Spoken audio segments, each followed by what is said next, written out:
Buenas, Luz, no sé si es Luciana. A ver, sí.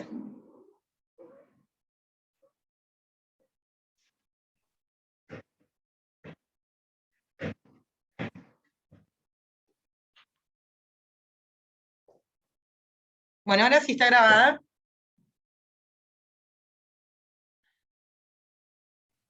Sí, ahí está grabando. Bueno.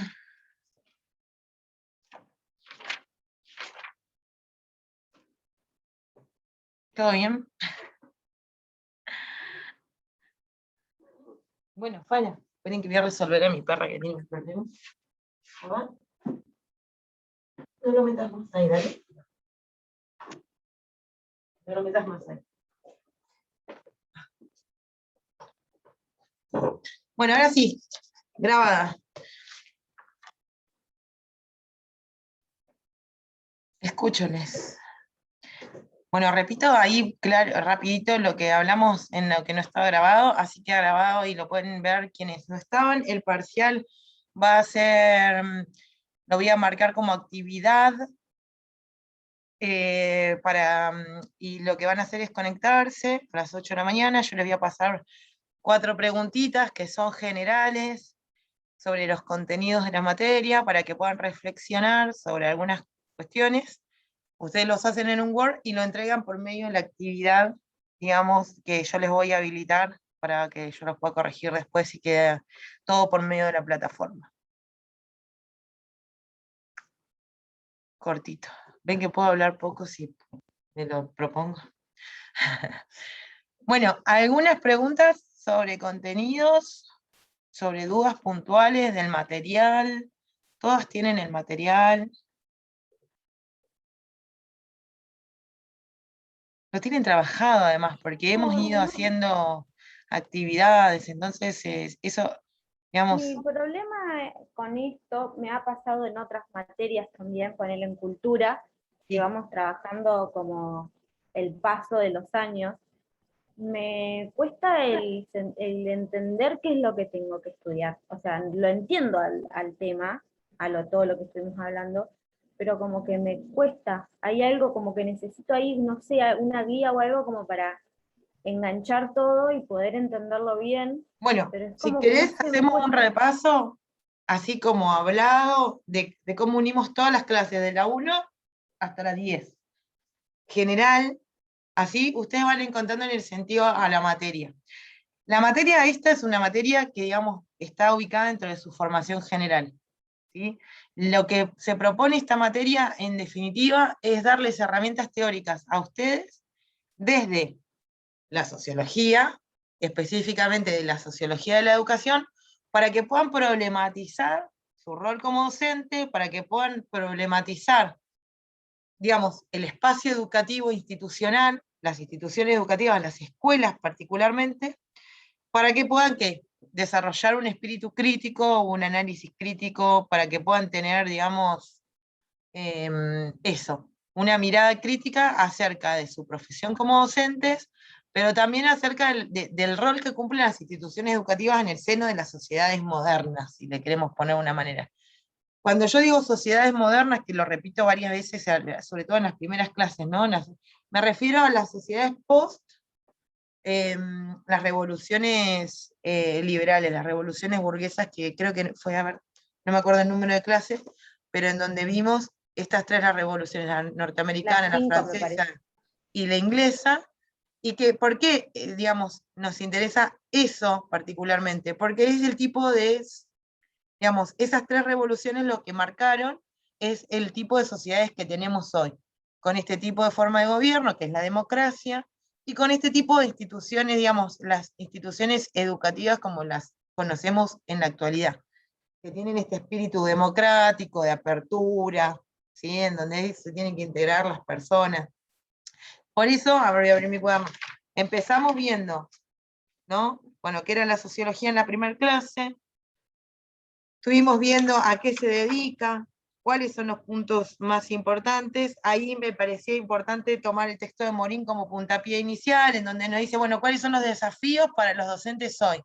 bueno, este pensamiento global que plantea él, ¿no? Un pensamiento que integre la realidad social, que integre la realidad educativa, que integre la vida de las personas. Me interesa de ese texto también esa posibilidad de poder pensar el pensamiento crítico, esto de estar abierto al diálogo, estar abierta también o abiertos a la posibilidad de modificación, digamos, encontrarte con otra persona que piense distinto y que uno diga, bueno, a ver, no solamente negar a esa persona porque te estoy diciendo algo distinto, sino poder escucharla, estar abierto a críticas, a dudas, como ese pensamiento.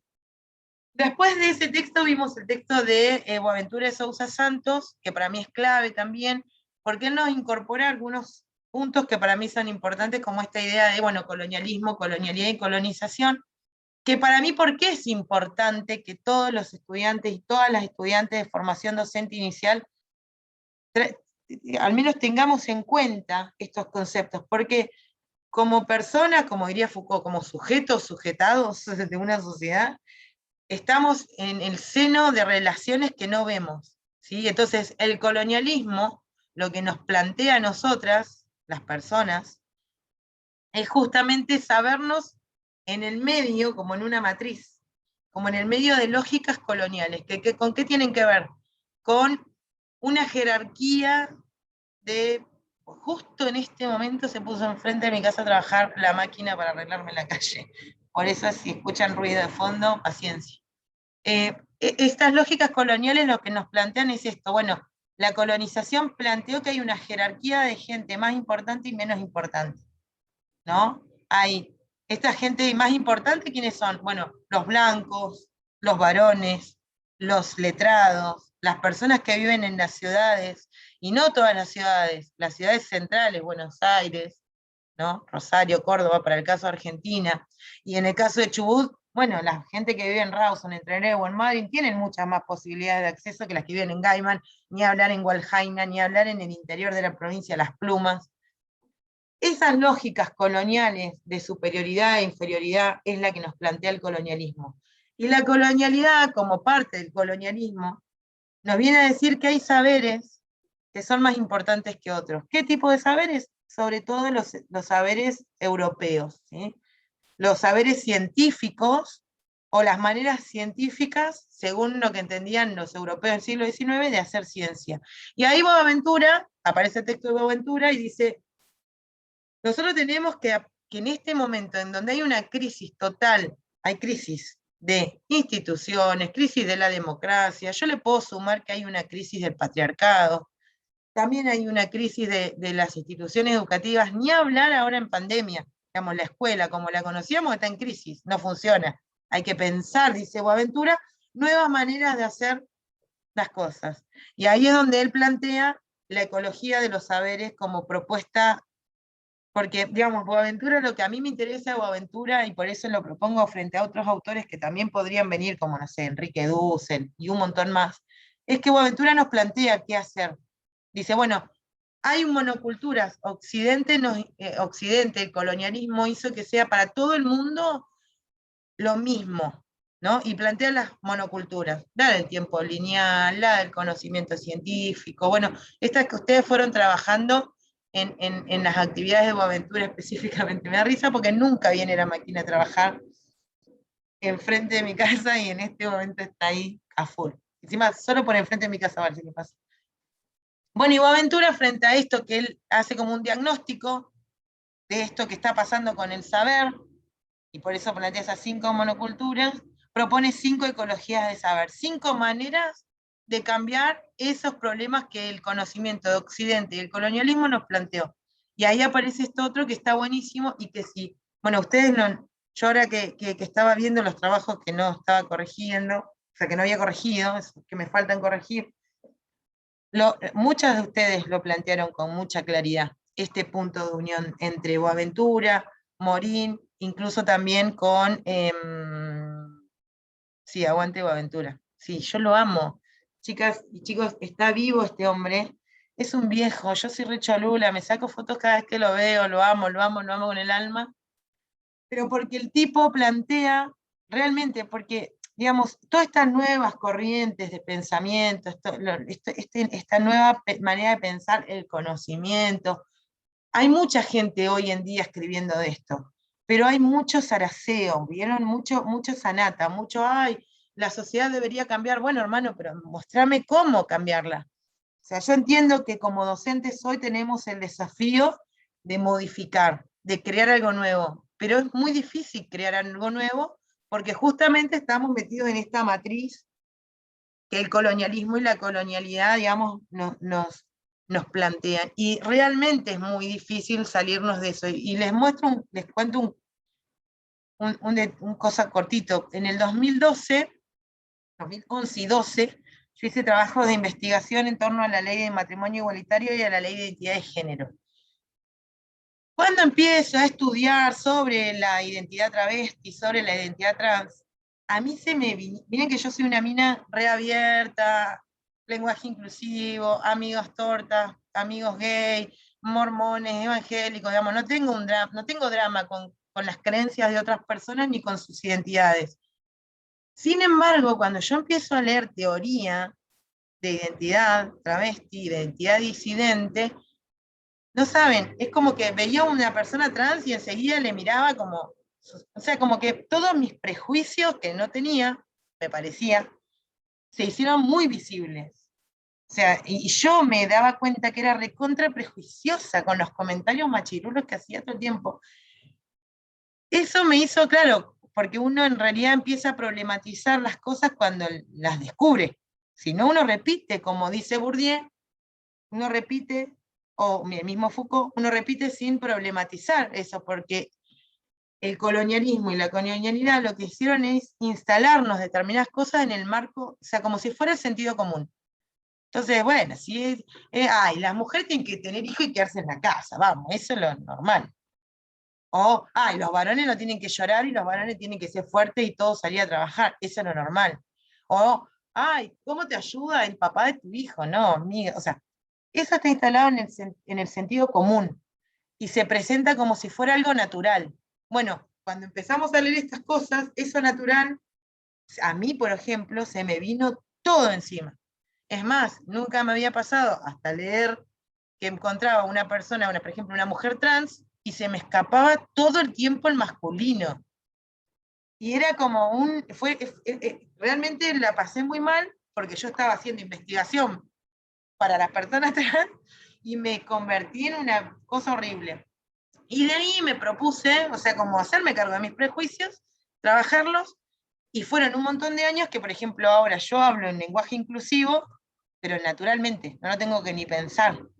O sea, y cada vez que hablo, digo algo en varón, enseguida lo digo en mujer, o cuando escucho a alguien hablar, decir, ay, chicos, yo digo, ay, chicas. O sea, ayer teníamos una reunión y no podía, o sea, tenía ganas de activar el micrófono todo el tiempo y decir chicas y profesoras, ¿no? Como, bueno, pero ese ejercicio es un ejercicio que se hace a partir de poder reconocer que hay algo que nos está diciendo, nos está pensando, nos está... Bueno, un poco esa era la idea de Boaventura y por eso lo amo tanto, porque él sí nos propone maneras de hacer nuevas las cosas. Y ahí enlazamos con el texto de Alicia de Alba, que habla de currículum. ¿Por qué? Después de Boaventura, Alicia de Alba. O en otros años había puesto primero Alicia de Alba y después Boaventura. Porque Alicia de Alba nos dice, bueno, todos los contenidos que nosotros vemos en la escuela son contenidos construidos por un grupo social. Y el currículum es un espacio de negociación, es un espacio de lucha y es un espacio en donde se negocia qué entendemos por natural. Y sobre todo, hay mucha luz en mi casa, y sobre todo, qué entendemos, o sea, sobre todo, nos permite ver qué piensa un grupo social específico que es importante que se vea en la escuela como material obligatorio. Ahora, esos currículum, si bien son los diseños curriculares de los profesorados, de la primaria, la secundaria a nivel inicial, se presentan como algo que no se puede modificar. De hecho, la Ley de Educación del 2006 habilita una evaluación y una actualización de los diseños curriculares porque desde que se crearon no se habían actualizado. Entonces nosotros estábamos viendo en biología que, no sé, había 2 sexos o 2 géneros, varón, mujer, pito, vagina, y en realidad en la práctica real hay una ley de identidad de género que promueve mucho más que 2 géneros, que promueve que hay personas, entonces incluso problematizan la cuestión sexogénérica. Por darnos un ejemplo, porque también hay eso en el plano de las identidades, pero también está la ley de educación intercultural, que dice reconocimiento de todos los pueblos originarios, y después tenemos diseños curriculares que nos presentan a los pueblos, por ejemplo, en el caso de Chubut, mapuches y tehuelches, como que nacieron, murieron y existieron en el pasado. Y hoy en día sabemos que hay mapuches, hay mapuches y tehuelches vivitos coleando, y encima de estar vivitos y coleando, están recuperando su identidad y la están disputando en la escena pública. Entonces, estos currículos que se presentan como algo ya fijo, bueno, Alicia nos dice, no es fijo, es fruto de una negociación. Es una negociación en la que interfieren un montón de actores sociales. Ahora, ¿qué se termina haciendo en el currículum? Se termina viendo la mirada hegemónica de un grupo hegemónico en particular, que es casi siempre la élite gobernante. ¿Quién es la élite gobernante en Argentina? Al día de hoy todavía, tal cual como se presentó cuando se hizo la nación, los terratenientes del centro de la Argentina, los terratenientes de Buenos Aires, de Córdoba, de La Pampa, que encima son el 10% de la población, pero son los que manejan los hilos de la conducción política y los hilos de la conducción económica y los hilos de la conducción social de la Argentina. Entonces la idea del gaucho, la idea de la exportación, todo eso está muy, muy presente, porque bueno, es esa élite la que está tratando de direccionar el futuro de nuestro país.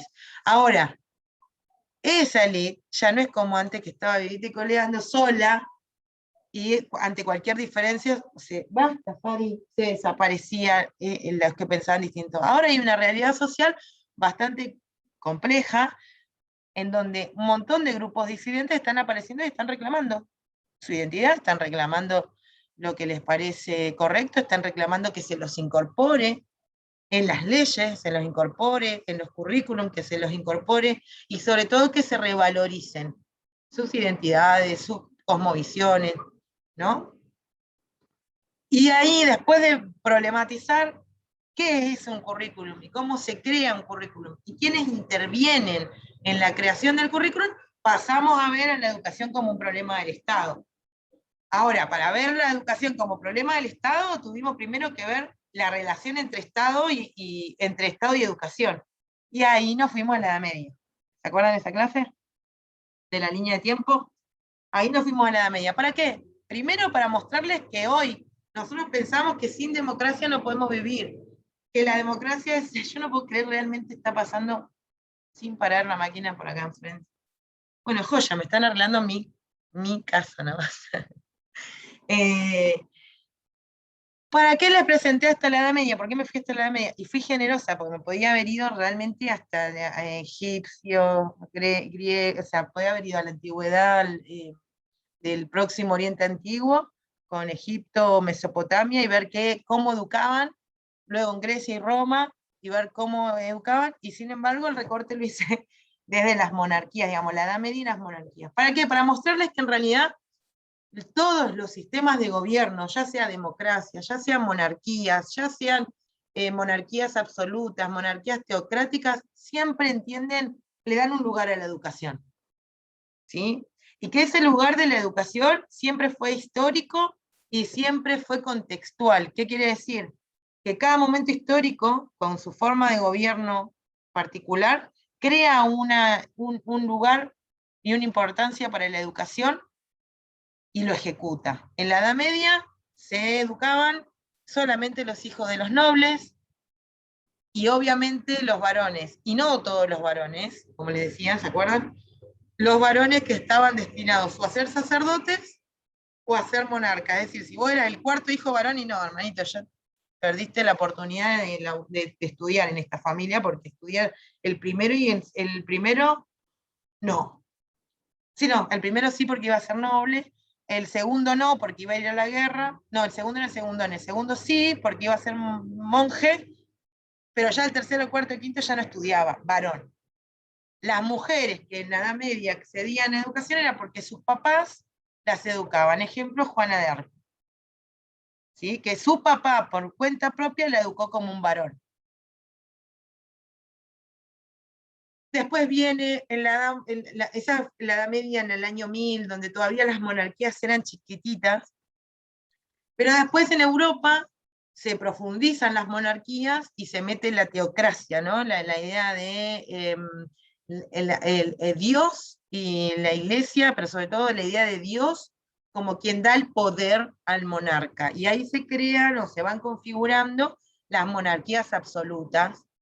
Y ahí sí, es mucho más fuerte quién educa, cómo educa, porque hay toda en esa época la cuestión educativa y la cuestión cultural va a estar ligada solamente, digamos, a la Iglesia Católica.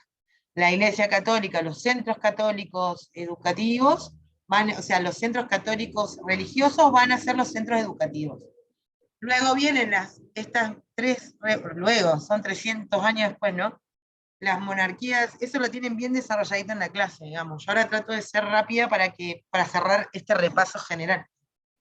Las revoluciones burguesas lo que vienen a decir es un tiempo en donde dice, che, rey, todo bien, pero a vos no hay ningún Dios que te dé ningún poder.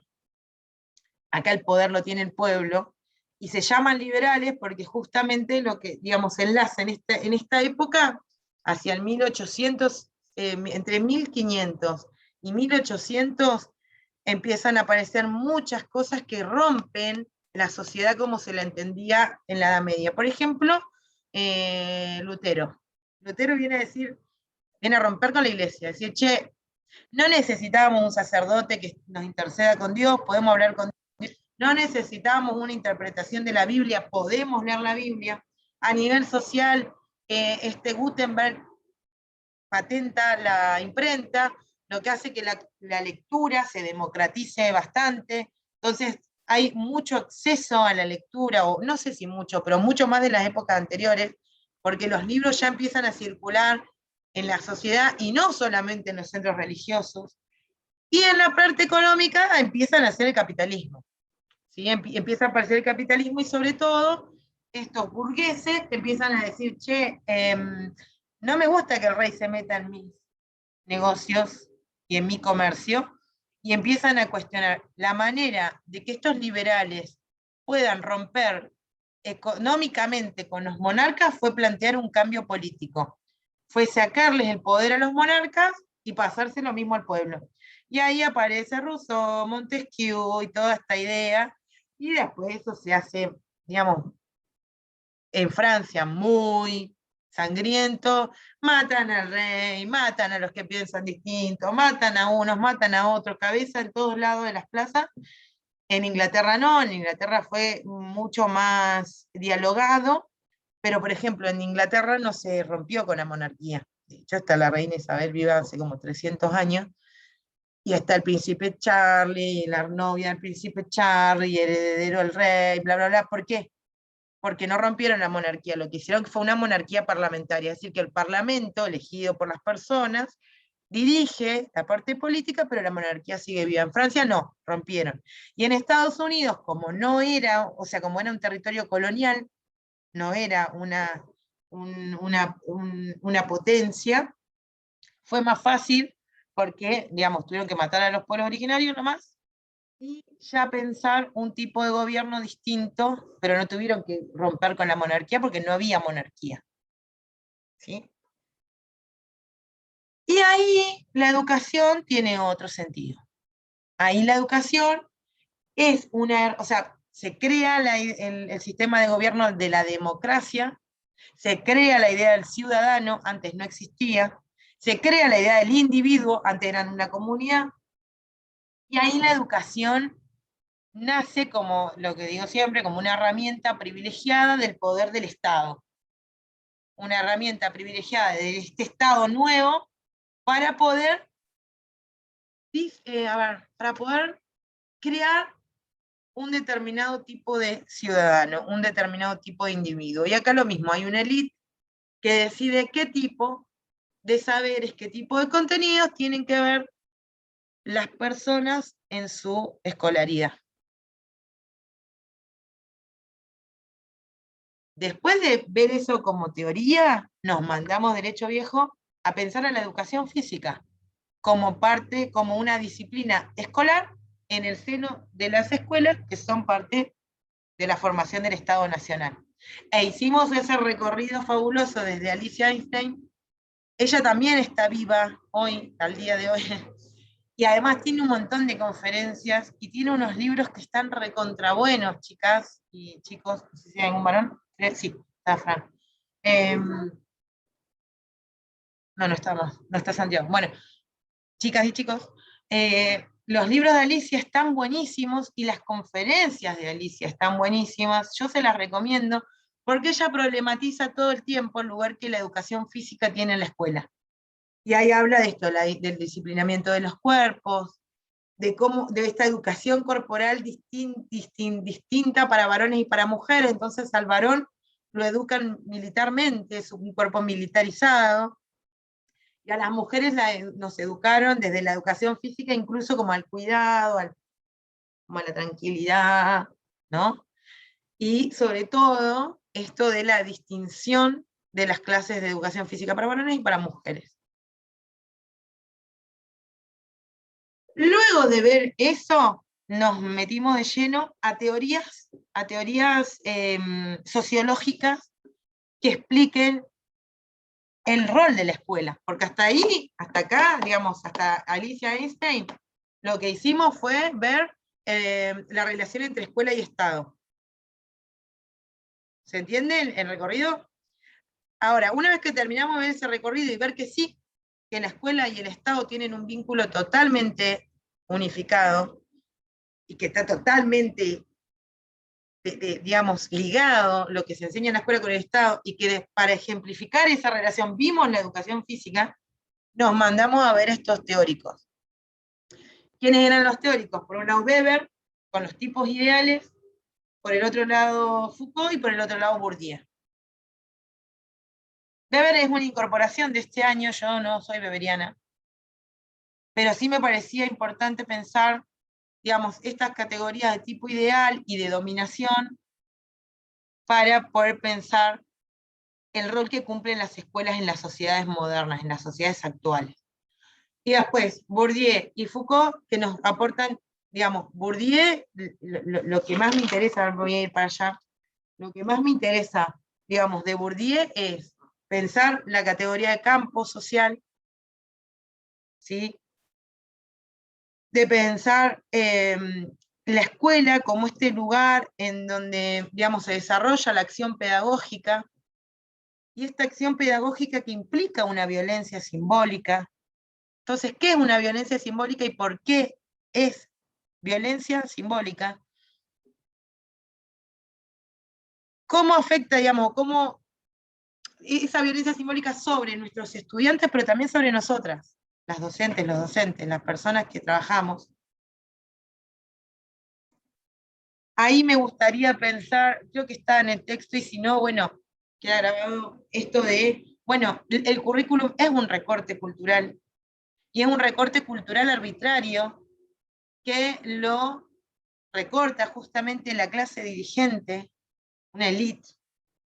No dice dirigente Bourdieu, Bourdieu habla de clase dominante, para no hablar de conceptos al puente, porque después le puedo llegar a corregir eso. Sí. ¿Qué dijiste? ¿Recorte qué?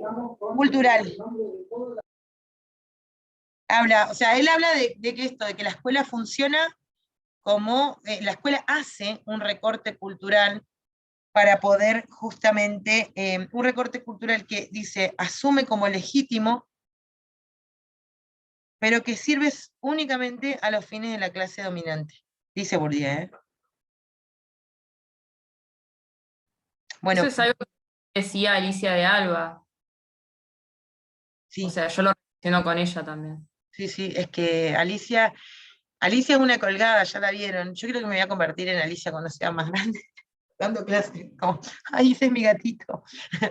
Pero la mina, la mujer, la teórica, realmente es la primera persona que problematiza el campo del currículum. Hasta Alicia teníamos a Sanjurjo, a un montón de otra gente, diciendo, ay, el currículum puede ser oculto, vívido. Che, si se nos termina, volvemos a empezar si necesitan, porque creo que termina en 10 minutos. El recorte, el currículum es vívido, oculto, normativo, y toda la gente como que categorizaba al currículum, pero nadie, hasta Alicia, se había puesto a decir, che, loco, el currículum es un lugar de disputa. El currículum es un lugar de negociación. En el currículum, como dicen, ¿no? Es la arena en donde se disputa la hegemonía. Eso está bueno de Alicia, y es la primera. Después de Alicia, un montón más.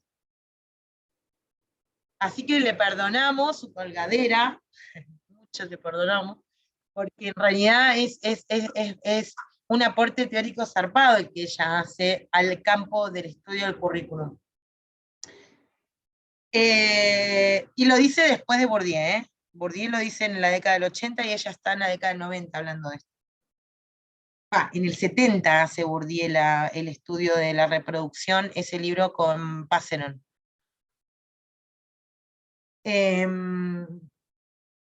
Bueno, este Bourdieu dice, bueno, ¿por qué solamente la escuela hace un recorte cultural que va a ser solamente, o sea, que le va a servir únicamente a los fines de la clase dominante?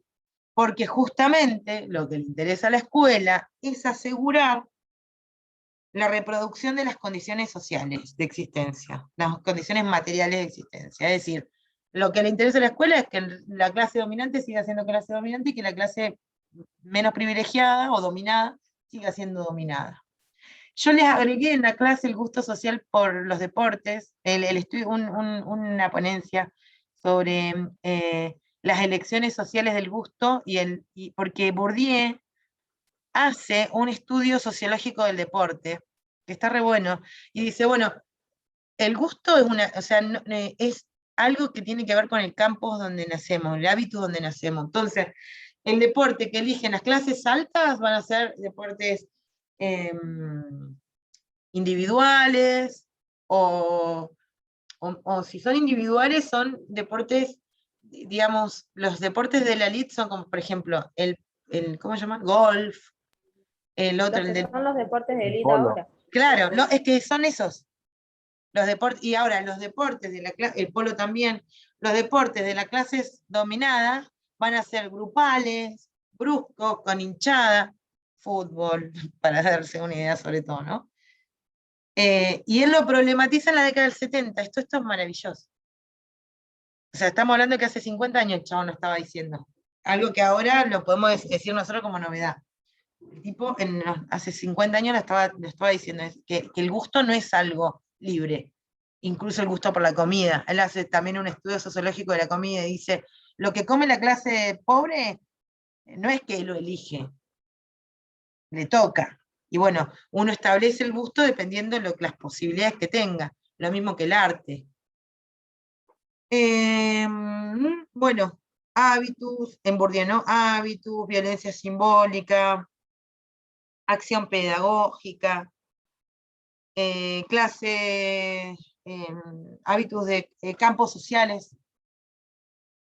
Y otro teórico que vimos, Foucault.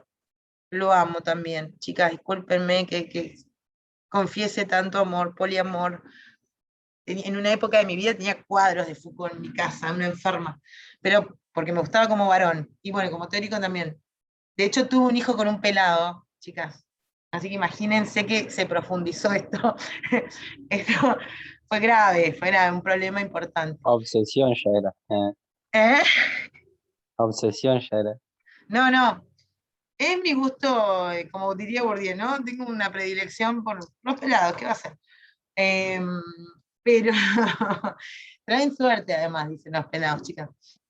Bueno, y chicos, pueden gustar los pelados, los varones también. Y ahí aparece Foucault, un poquito luego, que Bourdieu, la década siguiente, en los 80, y Foucault lo que hace es una teoría del poder. ¿Sí? Él dice, che, hay en estas sociedades el poder se ejerce de esta manera. Y es como como decirles yo no sé cuánto queda de clase, pero ya acordamos que si se corta, nos volvemos a conectar con este link. Listo. Dice, es como un esquema de cómo actúa el poder, que se puede aplicar a las escuelas, que se puede aplicar a la medicina, que se puede aplicar a las cárceles, porque el poder se utiliza de manera disciplinaria. Dice, nosotros somos sujetos sujetados a estructuras más grandes que nos contienen, dice Foucault. Y esa sujeción es la que nos impide modificar la sociedad, porque justamente el poder es el poder de esta clase, siempre es el mismo, ¿no? El poder de una clase dominante, de una élite dominante, el poder lo van a ejercer y van a utilizar herramientas zarpadas de ordenamiento, de evaluación y de control y de vigilancia. Él habla, es muy famoso Bourdieu con el panóptico, ¿no? En el panóptico de las cárceles, que dice, bueno, las cárceles están ordenadas de tal manera que hay un guardia en un lugar vidriado, que desde ese lugar tiene acceso visual, por eso es panóptico, a todas las personas que están ahí, y desde ese centro de poder controla, mira. Y él dice, Como en la escuela. Bueno, la escuela, chicas, las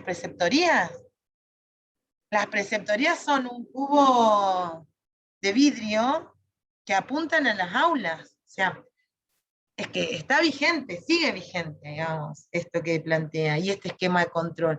Y lo mismo que él plantea lo de la división en clases, la división en años escolares, y la división en materias, porque dividir es poder, ¿no? Entonces vos dividís el conocimiento en materias, lo segmentás el conocimiento, que esto es una de las cosas que dice Boaventura, el conocimiento segmentado, y nos impide a nosotros pensar unificadamente, que es lo que yo les decía el otro día con respecto a las otras materias. Piensen todas las materias, incluso las de deporte, en función o las otras materias, como si fuera un todo integrado, digamos, no pensar su formación como docente como segmentado, porque ahí es donde se empobrece el pensamiento. De hecho, Morín también lo dice, esto mismo, ¿no? De la posibilidad de crear un pensamiento, ¿cómo es que le dice Morín? Plural, no. ¿Complejo? Complejo, sí, pero tiene otra palabra, el pensamiento de Morín. La inteligencia general. Cuando él habla de la inteligencia general, habla de esto, de poder integrar todos los saberes que más podamos. Y ahí de Foucault me interesa eso. Bueno, en el PowerPoint que le puse en las clases de Foucault, hay un PowerPoint, le puse tres grupos, tres círculos que integran el pensamiento Foucault, que era esto, el control, el orden y la disciplina y la evaluación creo que era la otra, o la calificación. Esto, ¿no? Entonces yo también, una forma en que yo establezco poder sobre ustedes es evaluarlos, ¿sí? Eso es lo que queremos erradicar quienes estamos parados en la pedagogía, una pedagogía más crítica. Yo no necesito evaluarlos un día y que ustedes me respondan de memoria conceptos, porque eso no es un conocimiento que a ustedes les sirva. A mí me interesa que podamos charlar, que podamos ir uniendo. Igual a mí me obligan a evaluarlos todavía de esta manera, ¿no? Tomar asistencia, controlar quién habla, quién no habla, y eso Foucault se hace... Profe, dijiste que eso eran las técnicas de regulación. Sí, bueno, Porque no, acá la técnicas de encontré. control. En Foucault son técnicas de control. Bueno, y de regulación él también habla de cómo se regulan los cuerpos. De hecho, él este mismo esquema de poder lo aplica a la medicina en el caso específico de los manicomios. Y él habla, hay un libro que está buenísimo, en serio, si lo pueden conseguir y leerlo en el verano, está genial, Foucault, Los Anormales. Él dice cómo en el siglo XIX, la ciencia del siglo XIX, se puso fijo la idea de marcar quiénes eran normales y quiénes eran anormales, y en anormales entraban desde gente con problemas como psicológico, pero también con problemas físicos. Entonces vos nacías con, no sé, espina bífida y con un problema para caminar, listo normal, escuelas paranormales. O peor, manicomios. ¿Sí? Él habla sobre en torno al origen de la creación de los manicomios en Europa, en Francia específicamente. Y